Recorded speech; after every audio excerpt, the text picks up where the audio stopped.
Right, so just quickly wanted to show everybody basically how versatile this is. So as I've already said many a time, you've got your USB port. I've got my USB to female cable there, and what I've done here is plugged in the Microsoft wireless receiver for the controller for the 360.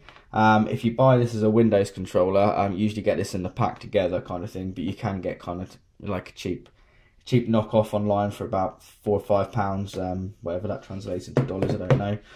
So yeah, so I'm just going to quickly boot up Steam, put a really basic game on just to show that how responsive it is. It just works as expected. It's not a hard task what I'm going to be doing with this anyway, so I'm just going to boot up. All I've got at the moment on here is Sonic, purely because when I put Call of Duty or Left 4 Dead on here, didn't like it. I didn't perfect the settings enough to kind of see if it would be playable in the long term, but then again, I'm probably not going to play stuff like that on a little tablet like this, apart from pushing it for fun maybe.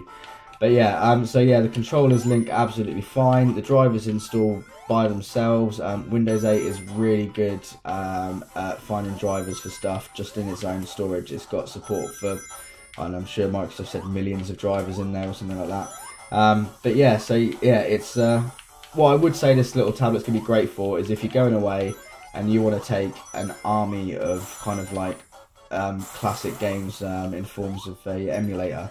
I haven't tried any big emulators on it yet, but theoretically this is going to be able to run, well, it's going to be able to run pretty much any desktop emulator you throw at it. Obviously it'll have a bit of a struggle with things like Wii, GameCube, PS2, that kind of stuff, because the processor just, well, it's not going to be up to that kind of stuff, to be honest, because obviously you're mimicking a games console within an OS. So yeah, it's not going to work probably too well on the higher end stuff, or what we would class as higher end in terms of emulators, but it's going to play stuff that's going to be optimized for this through Steam, and it's going to play kind of your old classic titles like Mega Drive, SNES, Game Boy, stuff like that. So yeah, all those kind of classics. So yeah, that's a really great benefit of this device, I suppose, is the fact that yeah, controller, easy, and desktop emulators is going to be great. Obviously this is Steam, but yeah, I think that's a really good solution for it really. So yeah, cool.